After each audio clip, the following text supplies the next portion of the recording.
ആദ്യമായി ഈ അൾത്താരയിൽ സാക്ഷ്യം പറയാൻ എന്നെ ഇവിടെ വരെ എത്തിച്ച പരിശുദ്ധ അമ്മയ്ക്കും തിരുകുമാരനും കോടാനുകോടി നന്ദി പറയുന്നു. ഞാൻ സെപ്റ്റംബർ 8, 2024 സെപ്റ്റംബർ 8 ഓൺലൈൻ ഉടമ്പടിയാണ് ആദ്യമായിട്ട് എടുത്തത്. ഓൺലൈൻ ഉടമ്പടി എടുക്കാനുണ്ടായിരുന്ന കാരണം എന്ന് പറയാൻ, എനിക്ക് ആദ്യം ഒരു ഉടമ്പടി പത്രം ലഭിച്ചിരുന്നു. എൻ്റെ ഒരു സുഹൃത്ത് വഴി കൃപാസനം പത്രം എനിക്ക് ലഭിച്ചിരുന്നു. കൃപാസന പത്രം തന്ന ചേച്ചി ഇവിടെ വന്ന് ഉടമ്പടി എടുക്കുകയും അതിലെ അനുഭവങ്ങൾ ഒരുപാട് എന്നോട് പറഞ്ഞു തന്നിട്ടുണ്ട്. അപ്പം നമുക്കൊരു ദിവസം പോകണം, എല്ലാ ദിവസവും എപ്പോഴും എന്നോട് പറയുമായിരുന്നു നമുക്ക് പോകണം ഒരു ദിവസം. അപ്പം ഞാൻ ആ ചേച്ചിനോട് പറയും എനിക്ക് പോകണം എന്ന് പറയാറുണ്ടായിരുന്നു. പക്ഷേ ഞാൻ ആ പത്രം മടക്കി എൻ്റെ ബാഗിൽ വെക്കുകയാണ് ഉണ്ടായത്. പത്രം തുറന്നു നോക്കി വായിച്ചപ്പോൾ എനിക്ക് ഇതൊക്കെ നടക്കുന്ന കാര്യമാണോ എന്ന് ആദ്യം തോന്നിപ്പോയിട്ടുണ്ടായിരുന്നു. പക്ഷേ ഈ പത്രം എൻ്റെ ബാഗിൽ വന്ന അന്ന് മുതൽ എൻ്റെ ഫോണിൽ ഞാൻ ഇൻസ്റ്റാഗ്രാം തുറക്കുമ്പോഴോ അല്ലെങ്കിൽ FB തുറക്കുമ്പോൾ മാതാവ് മാത്രമാണ് എൻ്റെ ഫോണിൽ വന്നുകൊണ്ടിരുന്നത്. മാതാവിൻ്റെ അനുഗ്രഹം, നിൻ്റെ വീട്ടിലേക്ക് മാതാവ് വരും, നീ മാതാവിനോട് നന്നായിട്ട് പ്രാർത്ഥിച്ചാൽ നിനക്ക് വിചാരിക്കുന്ന കാര്യങ്ങളൊക്കെ നടക്കും, നീ നന്നായിട്ട് പ്രാർത്ഥിച്ചാൽ മതി, കൃപാസന മാതാവ് നിൻ്റെ കൂടെയുണ്ട്, ഈ വചനങ്ങൾ ഇത് മാത്രമാണ് ഇങ്ങനെ വന്നുകൊണ്ടിരിക്കണേ. അങ്ങനെ ഇരിക്കുന്ന സമയത്താണ് എൻ്റെ ഫോൺ നമ്പർ ഒന്ന് ഹാക്കായിട്ട് എനിക്ക് ഓൺലൈൻ തട്ടിപ്പിന് ഇരയാണ്ടി വന്നത്. അതായത് ഓൺലൈനിൽ ലോൺ എടുത്തിട്ടുണ്ടെന്ന് പറഞ്ഞിട്ട് എൻ്റെ കോണ്ടാക്റ്റിലുള്ള എല്ലാവർക്കും ഭീഷണി പോവുകയും ഇതടച്ചില്ലെങ്കിൽ വേറെ രീതിയിൽ തീർക്കും എന്ന് പറഞ്ഞിട്ടുള്ള ബുദ്ധിമുട്ടുകളൊക്കെ ഉണ്ടായിരുന്നു. അന്ന് ഞാൻ വളരെയധികം ദുഃഖിച്ചു. 2024 സെപ്റ്റംബർ 7 ഈ സംഭവം ഉണ്ടായത്. എൻ്റെ മകളുടെ ഫോണിലേക്കും അമ്മയുടെ ഫോണിലേക്കും എൻ്റെ സുഹൃത്തിൻ്റെ ഫോണിലേക്കൊക്കെ ഇവരിങ്ങനെ മെസ്സേജ് അയച്ചുകൊണ്ടിരിക്കും, കോൾ ചെയ്തുകൊണ്ടിരുന്ന ഭീഷണി. ഹിന്ദിയിലാണ് അവർ സംസാരിക്കുന്നത്. അങ്ങനെ ഇരിക്കുന്ന സമയത്ത് സെപ്റ്റംബർ 8 എന്നെ കൊണ്ടുപോയ ചേച്ചി, ഈ പത്രം തന്ന ചേച്ചി എന്നോട് പറഞ്ഞു, മോളെ നിനക്ക് അവിടെ എത്താനുള്ള സമയമായിട്ടുണ്ട്, നീ ഒരു കാര്യം ചെയ്യ്, മോൾ ഒരു ഓൺലൈൻ ഉടമ്പടി എടുക്കുക എന്ന് പറഞ്ഞു. അപ്പോൾ സെപ്റ്റംബർ 8 രാത്രി ഞാൻ ഉടമ്പടി എടുത്തു. എനിക്ക് ഓൺലൈനായിട്ട് ഉടമ്പടി എടുക്കുമ്പോൾ എനിക്ക് എന്തെന്നാണെന്ന് അറിയില്ല. അപ്പോൾ ആ ചേച്ചി പറഞ്ഞു അതിലെല്ലാം ഉണ്ട്, മോളൊരു തിരി വെച്ച് പ്രാർത്ഥിച്ചാൽ മതി, മോളൊന്ന് പ്രാർത്ഥിച്ചു ഉടമ്പടി എടുക്കുമെന്ന് പറഞ്ഞു. അപ്പോൾ ഞാൻ ആ ചേച്ചിനോട് മുൻപ് ചോദിച്ചിട്ടുണ്ടായിരുന്നു എങ്ങനെയാണ് ഓൺലൈൻ എടുക്കണേ, എനിക്ക് അവിടെ എത്താൻ പറ്റില്ല, എനിക്ക് ജോലിയുടെ കുറച്ച് പ്രശ്നമുണ്ട്, അപ്പോൾ അവിടെ എത്താൻ പറ്റില്ല, അപ്പോൾ എങ്ങനെയാണ് ഓൺലൈനായിട്ട് എടുക്കുക എന്നൊക്കെ ചോദിച്ചിട്ടുണ്ടായിരുന്നു. അപ്പോൾ ചേച്ചി എന്നോട് കാര്യം പറഞ്ഞു, ഇങ്ങനെയാണ് മോൾ അത് എടുത്ത് പ്രാർത്ഥിച്ചാൽ മതി, വേറെ ഒന്നും അതിൽ ചെയ്യാനില്ല എന്ന് പറഞ്ഞു. ഞാനത് ഓൺലൈനായിട്ട് എടുത്ത് അതിൽ ആദ്യത്തെ നിയോഗം വെച്ചത് ഇതാണ്, ഇനി ഒരു കോണ്ടാക്റ്റിലേക്ക്, ഇനി എൻ്റെ ഫോൺ നമ്പർ വെച്ചിട്ടുള്ള ഒരു കോണ്ടാക്റ്റിലേക്കും ഇനി ഒരു ഫോട്ടോയോ അല്ലെങ്കിൽ എൻ്റെ ഭീഷണിപ്പെടുത്തുന്ന രീതിയിലുള്ള സംസാരമോ ചെല്ലരുത് മാതാവേ, ഞാനൊരു തെറ്റും ചെയ്തിട്ടില്ല, എന്നിട്ടും എന്നോട് എന്താണ് ഇങ്ങനെ ഒന്ന് സംഭവിക്കണത്. അപ്പം ഞാനത് ആദ്യത്തെ നിയോഗം അങ്ങനെ വെച്ചിട്ട് പ്രാർത്ഥിച്ചു. രണ്ടാമത് എനിക്ക് 10-12 വർഷത്തോളമായി കുറച്ച് കടബാധ്യതകളുണ്ടായിരുന്നു, അത് വെച്ചു. പിന്നെ എൻ്റെ മോളുടെ കാര്യം, മോളുടെ പഠനത്തിൻ്റെ കാര്യം, അവൾക്ക് പറ്റിയൊരു പഠനത്തിൻ്റെ കോഴ്സ് കിട്ടാനുള്ളതും എല്ലാം ഞാൻ അതിൽ വെച്ച് അങ്ങനെ 6 നിയോഗം വെച്ച് ഞാൻ പ്രാർത്ഥിച്ചു. എനിക്കറിയണ പോലെ ഞാൻ പ്രാർത്ഥിച്ചു. എന്താണെന്നറിയില്ല, എനിക്ക് വല്ലാത്തൊരു ധൈര്യം, അതുവരെ ഞാൻ വല്ലാത്ത ടെൻഷൻ അനുഭവിച്ചുകൊണ്ടിരുന്ന ആളാണ്. എനിക്ക് ഉറങ്ങാൻ പറ്റണില്ല, എനിക്ക് ഒന്നും ചെയ്യാൻ പറ്റുന്നില്ല, ഒന്നിനും പറ്റുന്നില്ല. ഇതെൻ്റെ മകളാണ്, മകളെൻ്റെ കൂടെ വന്നിട്ടുണ്ട്. അപ്പോൾ എനിക്കൊന്നും ചെയ്യാൻ പറ്റുന്നുണ്ടായിരുന്നില്ല. അവസാനം ഞാൻ ഈ ഓൺലൈൻ ഉടമ്പടി എടുത്തതിന് ശേഷം എനിക്ക് എന്താണെന്ന് അറിയില്ല, ഭയങ്കര ധൈര്യമായിരുന്നു, ഭയങ്കരമായൊരു ധൈര്യം വന്നു എനിക്ക്. പിന്നെ ഞാൻ അന്ന് സ്വസ്ഥമായിട്ട് ഉറങ്ങി. അത്ഭുതമെന്ന് പറയട്ടെ, പിറ്റേ ദിവസം മുതൽ ഒരു ഫോൺ കോൾ പോലും എൻ്റെ കോണ്ടാക്റ്റിലേക്കുള്ള ഒരു ഇതിലേക്കോ അന്ന് ഒരു കോണ്ടാക്റ്റ് പോലും പിന്നെ അവരുടെ ഭീഷണിയോ ഒന്നും വന്നിട്ടില്ല. അതോടുകൂടി അത് അവസാനിച്ചു പോയി. എനിക്ക് ഒരു ബുദ്ധിമുട്ടില്ല, ഇന്ന് ഈ നിമിഷം വരെ ഒരു ബുദ്ധിമുട്ടുണ്ടായിട്ടില്ല അതിന്. അപ്പോൾ എനിക്ക് ഉടനെ തന്നെ ഞാൻ ഈ ചേച്ചിനെ വിളിച്ചിട്ട് കാര്യം പറഞ്ഞു, എനിക്ക് എന്തായാലും ഇവിടെ വരണം, എനിക്ക് ഉടമ്പടി എടുക്കണം, എനിക്ക് തീർത്ഥാടന ഉടമ്പടി എടുക്കണമെന്ന് ഞാൻ പറഞ്ഞു. 2024 സെപ്റ്റംബർ 22 എൻ്റെ പേര് സ്മിത, സ്ഥലം ഇരിഞ്ഞാലക്കുട കേട്ടോ, അത് പറയാൻ വിട്ടുപോയി.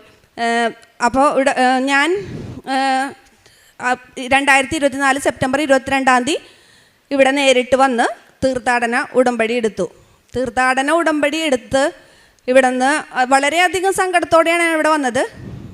വളരെ വിഷമിച്ചിരിക്കുന്ന സാഹചര്യങ്ങളിലാണ് ഞാൻ വന്നത്.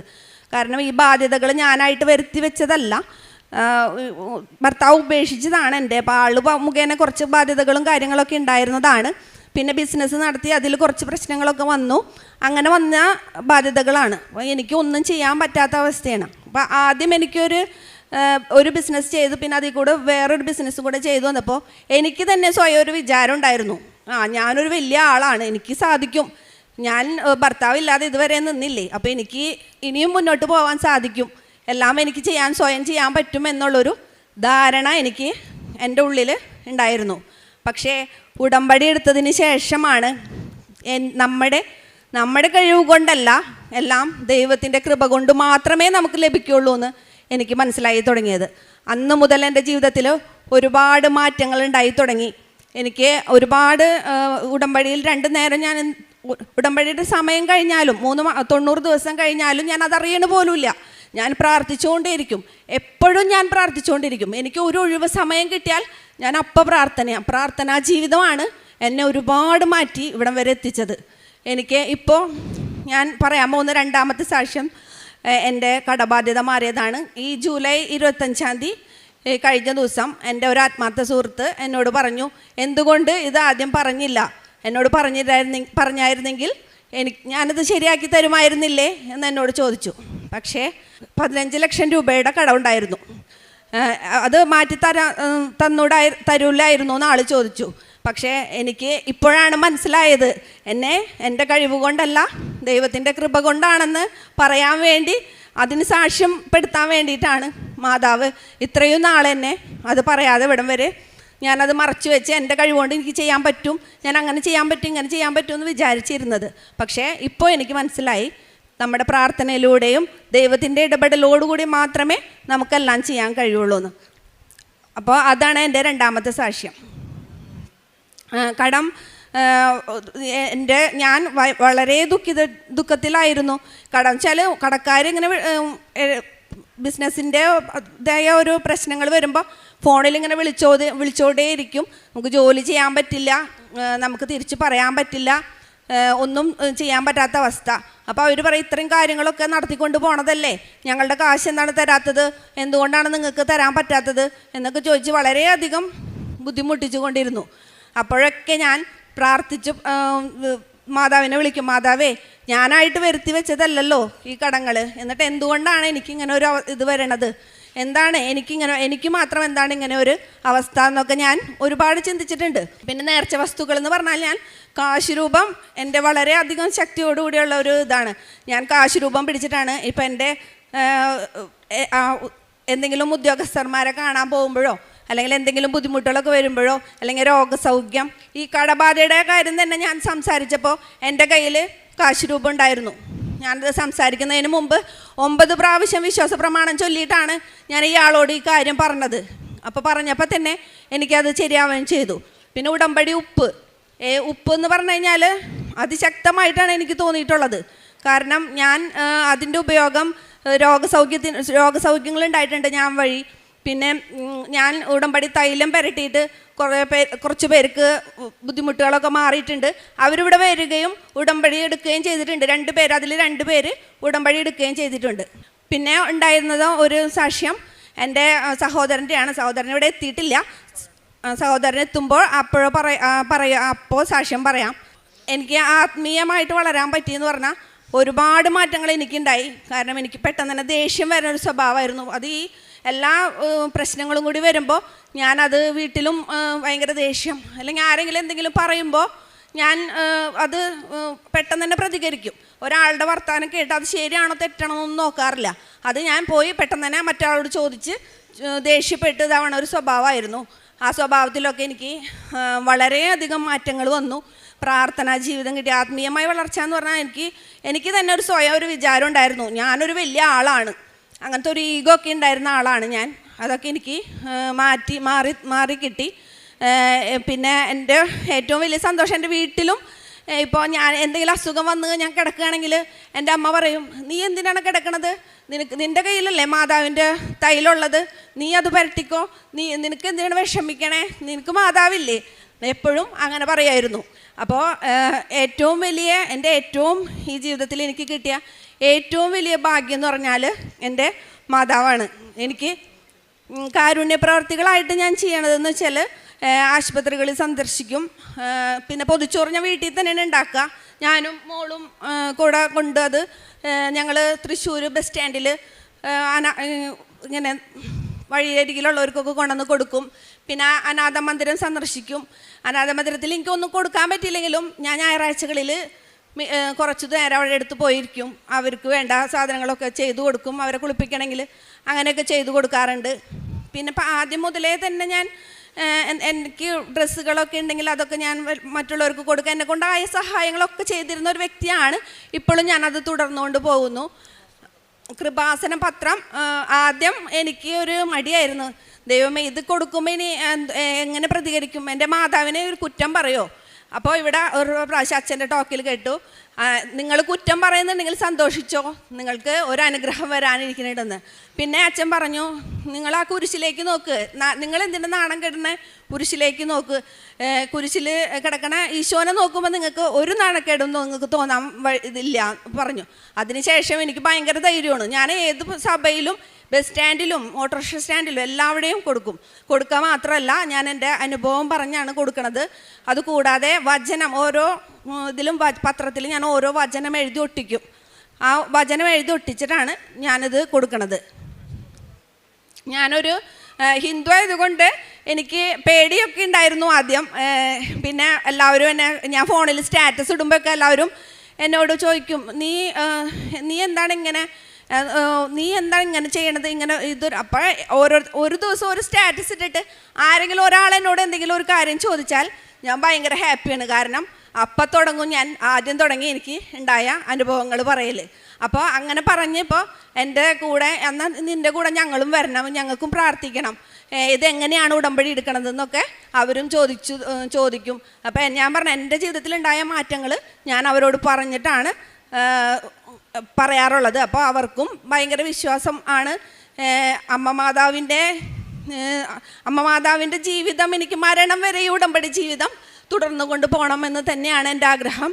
അതിലൊരു മാറ്റവും ഉണ്ടാവില്ല. അമ്മ മാതാവിൻ്റെ കൃപ കൊണ്ട് മാത്രമാണ് എനിക്ക് ഇന്ന് ഇവിടെ നിന്ന് ഇത്ര ഇതിൽ സാക്ഷ്യം പറയാൻ പറ്റിയത്. പിന്നെ എൻ്റെ വീട്ടിലും എൻ്റെ മോളും, അവൾ ഒരു സ്ഥലത്തും പോകാറില്ല, ഒരു പ്രാർത്ഥനാലയങ്ങളിലും പോകാറില്ല, പ്രാർത്ഥിക്കാറില്ല, ഒന്നും ചെയ്യാറില്ല. പക്ഷേ ഇപ്പം എൻ്റെ മോള് എല്ലാ ദിവസവും എൻ്റെ കൂടെ ഇരുന്ന് ജപമാല എത്തിക്കും.